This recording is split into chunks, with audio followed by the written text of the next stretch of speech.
Komið sæl. Nú ætlum við að halda áfram að fjalla horn. Við byrjum á að rifja upp það sem við kunnum nú þegar. Það er að segja hornasumma þríhyrnings.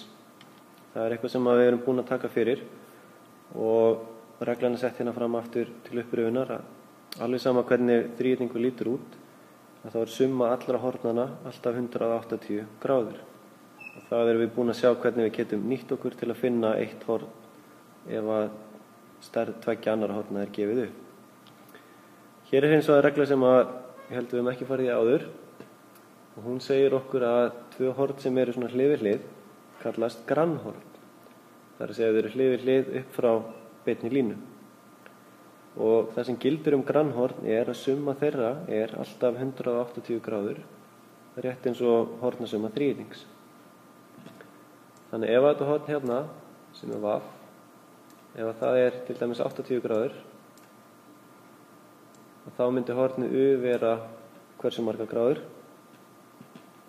Jú, mikið rétt, að þá hlýtur það að vera 100 gráður, þegar þessi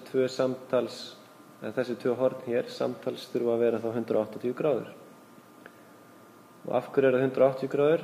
Jú, við munum að heill hringur er 360 gráður og það sem er hérna fyrir ofan strikinn er þá helmingurinn af heilum hring, eða 180 gráður.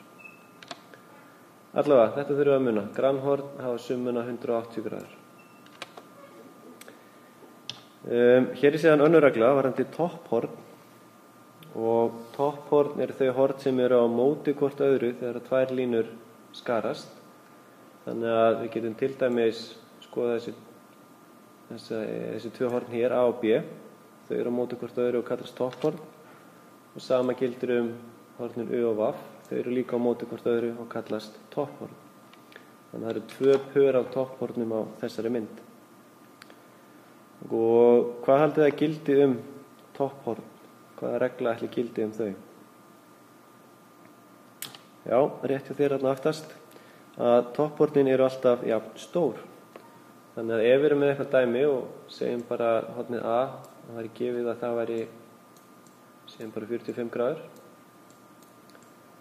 Þó það standi ekki, þá getum við gefið okkur að hornið B er líka jafn stórt vegna þess að það er topphorn. Þannig að við getum reiknað þá með þessari stærð í þessu horni hér. Og hér sjáum við aftur þessi topphorn og pör sem ég nefndi áðan og að sjálfsögðu eru þau jafn stór. Þess að A er jafn stórt horninu B og U jafn stórt horninu VAF. Hér er dæmi sem að þið eru kannski vön að fá og hafið reiknað oft áður.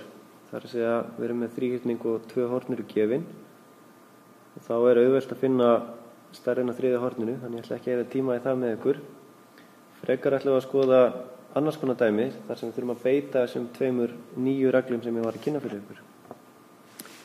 Hér er til dæmis gefið dæmi þar sem að beðið stærð hornsins X og það eru ekki gefin tvö horn inn í þríhyrningnum. Þannig að hvaða reglu getum við beitt hér til að ljúka við dæmið? Jú, við getum skoðað og sjáum að hérna erum við með topphorn og svo regla sem gildi topphorn er að þau eru alltaf jafn stór. Þannig að hornið þarna uppi er 49 gráður og þá geti ég gefið mér, þó það standi ekki, að hornið þarna uppi í þríhyrningnum og það er líka 49 gráður. Og nú er ég komin með tvö horn inn í þríhyrningnum og þá get ég fundið að þriðja.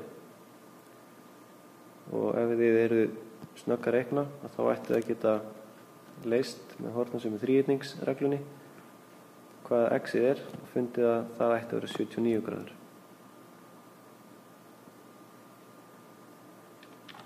Skoðum annað dæmi. Hér erum við aftur í smá klípu. Það er að segja að við þurfum að finna stærðina á horninu X en það er ekki gefin upp tvö horn inn í þríhyrningnum. Ég veit að hornið hérna upp er 44 gráður en mér vantar þetta horn hér til að geta klárað að leysa dæmið. Þannig að hvaða reglu get ég beitt núna? Með því að nýta okkur að þessi tvö horn hér eru grannhorn og þá get ég fundið stærðina á horninu inn í þríhyrningnum sem mér vantar. Þegar grannhornin eru samtals 180 gráður, þá veit ég að hornið hérna inni verður að vera 84 gráður. Og nú er ég aftur komin með 2 horn inn í þríhyrningnum og þá get ég fundið x-ið. Og þið ættu að geta leyst það og komist að sömu niðurstöðu og ég. Það er að segja x er 52 gráður. Þá skulum við aðeins kíkja á hornasummu marghyrninga. Það er ekkert gaman að halda sig bara við þríhyrningana. En við vitum hins vegar og ætlum að notfæra okkur áfram hornasummu þríhyrnings.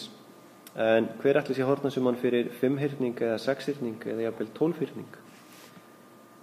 Auðvitað er ekki hægt að leggja á minnið hornasummur allra mögulegu marghyrninga.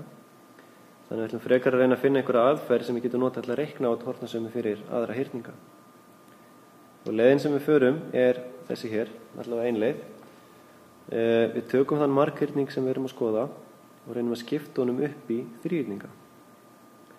Og það gerum við með því að draga hornalínur úr einu horninu.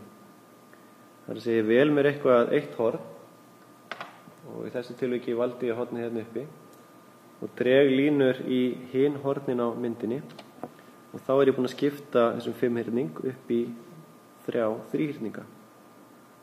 Og hvernig haldið að við finnum þá hornasummu 5-hyrningsins?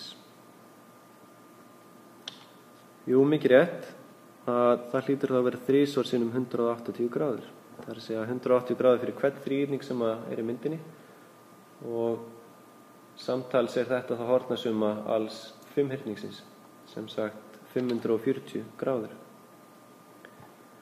Og rétt í lokin skulum við skoða mynd sem kannski hjálpar okkur að setja fram svona almenna reglu, því nú erum við búin að skoða 5-hyrningin en gætum næst lent í því að skoða 7-hyrning eða 8-hyrning.